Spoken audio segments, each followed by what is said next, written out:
Right, I thought I'd do something different this time. I thought I'd do a top 10 on my favourite Sega Mega Drive games. Yeah, what can I say about this console? I think I got it around 1993 when I was a kid. I had a Commodore before it, but this was like my first proper games console, because the Commodore was more of like a home computer entertainment system, as they used to call it, I think. But yeah, one of my favourite consoles of all time. This still actually works. Yeah, so it's a Sega Mega Drive 2, the second version. So yeah, let's get on to it. My top 10 favourite games that I own for this console. So, number 10, Battletoads. Now, this game has been released on an array of different consoles. Originally it was a Nintendo game on the NES. I think it's also been ported over to the Super Nintendo. Mega Drive got its release obviously, and it's been ported over to other consoles, I think. So yeah, this is a great game. The only issue with this game is it's renowned as one of the most difficult games ever made, and to be honest with you, I've never completed this game. However, I had tons and tons of fun with it. I still do. I mean, I have the sequels to it on the other consoles, like the Battletoads and Battlemaniacs on the Super Nintendo. I've got that, and I've got a few Game Boy games and that the Battletoads did. They've actually just released a new Battletoads game on the Steam, and it's actually really good. Nowhere near as difficult as this one. This is like one hard nut to crack, but still plenty of fun to be had in this game. If you're into like your really difficult games, give it a go. Battletoads number 10. It would be much higher on the list if it was a lot easier, put it that way. Number 9, Toy Story.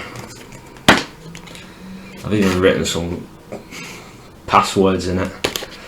Yeah, I mean, everyone knows Toy Story. Massive film of the 90s. Usually when they make a video game from films, they don't usually end up being that good. This one was like brilliant. I think it was quite ahead of its time actually in terms of the graphics. Great platforming game, Toy Story. Again, great movie, great game. Not much more to really say about it really. So that's Toy Story, number 9. Alright, number 8. That's Mega Bomberman. Great arcade style game. Quite a big game of its time. You just go around laying bombs, trying to get through levels. You can have like a 1 versus 1 type of like match with it as well if there's 2 players. But even 1 player, you know, it's a great game. This kind of like a puzzle game, I suppose you could say it is. But yeah, it's a great game, Mega Bomberman. Lots and lots of fun with this one. So that's my number 8.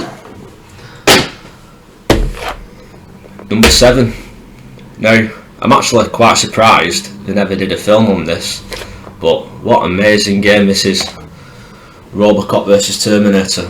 One that you don't hear much of as well. And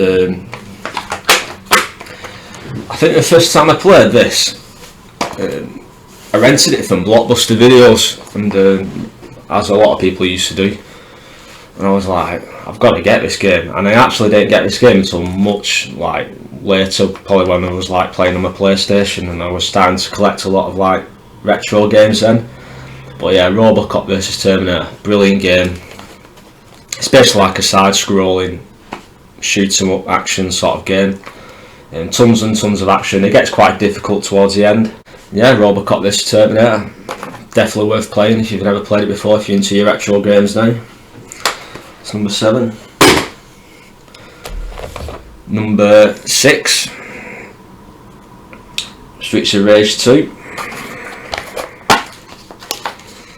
I think most of these games are all complete. Yeah, what you can say about Streets of Rage 2? Again, side-scrolling beat 'em up kind of game, brilliant. I can play this now and just have tons of fun with it, just as much as I did when I was a kid. It never gets old, this game. Great game. I'm sure most of you have played Streets of Rage if you was into Sega Mega Drive when you was younger. And they've just released a new one on Steam as well, which is really good. But yeah, great game, Streets of Rage 2. Number 5, Sonic the Hedgehog 2. Now, I think a lot of people complete as well. I think a lot of people regard this as the best Sonic the Hedgehog game on the Sega Mega Drive.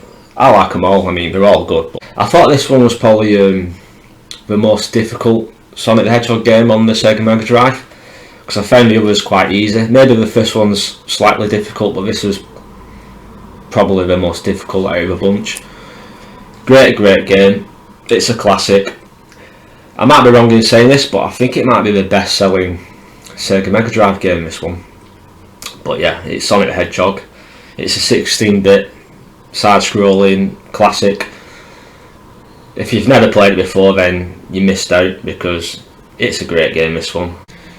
Right, my number 4. I don't actually own a copy of this game, but I do have it on Steam. That's Alien Soldier.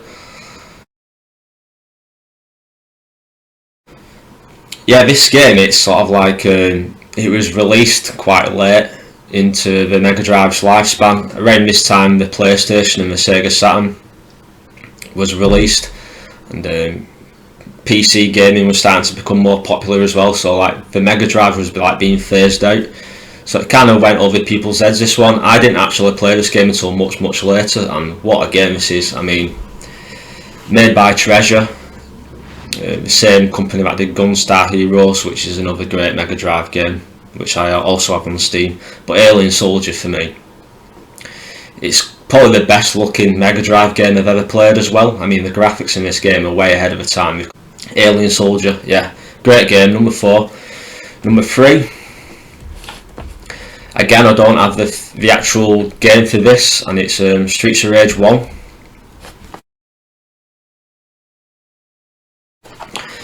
I do actually have it on cartridge. It's just part of like a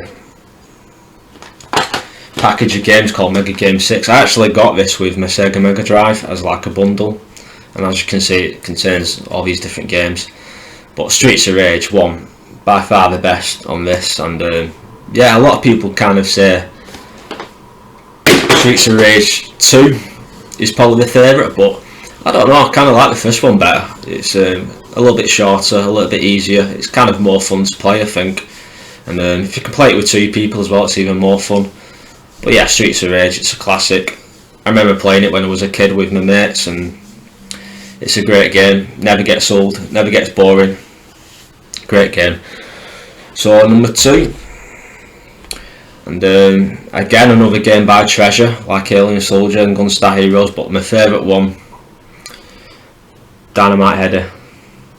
What a game this is. It's brilliant. Kind of a really like quirky kind of game. Yeah, it's one of the best platforming games in my opinion. Not just on the Mega Drive, but in general. Again, released quite late onto the Mega Drive's lifespan, so maybe it went over people's heads, this one, I don't really know. Yeah, the graphics are really good in this game, but everything about this game is really good. The gameplay, the music. It's quite a difficult one, but I've managed to complete it at least a few times, but yeah, it gets quite difficult towards the end, but this is a great game.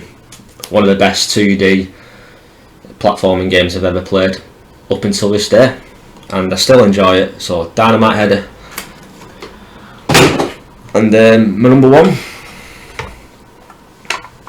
Sonic and Knuckles, which has a really kind of strange cartridge, as you can see, which you could put Sonic, I think 2 and 3 on top of it and play Sonic 3 and Knuckles. In fact, I would probably put Sonic 3 and Knuckles as number 1. So you can kind of like, I've got Sonic 3 here, put it on top and play it as Sonic 3 and Knuckles. But if I had to choose just one game, it'd be this one, Sonic and Knuckles. I mean, I remember when this came out and my mate had it on his Mega Drive, and I remember thinking, wow, this compared to the previous Sonic games, it just looked a lot better. And I remember playing it, and I just had so much fun with this game, just hours and hours and hours of fun. Again,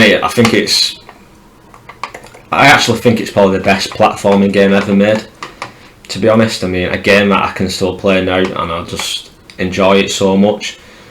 From start to finish, every single level in this game I really enjoy. I don't think it's quite as difficult as some of the previous Sonic games, but still I really enjoy this one, and it's just a classic. Again, I mean, all the Sonic games are really good on the Mega Drive. This is my favourite though, Sonic and Knuckles. The last one they made was that Sonic 3D game, which it was okay, but nowhere near as good as this one. And yeah, I mean, it's quite difficult between Dynamite Header and Sonic and Knuckles, but I think this one deserves to be at number 1. And yeah, it's a great game. I mean, I'm sure most people that like the old school Sonic games have played this. It's a great game, I love it. Still enjoy it. I can't really say anything bad about this game, it's just great. So yeah, that's my top 10 Sega Mega Drive games. So let me know your favourites. What are your top 10? It's probably different to mine. Everyone's list is different. This is just my list. So put any comments down below. Please like and subscribe to the video, and I'll catch you next time.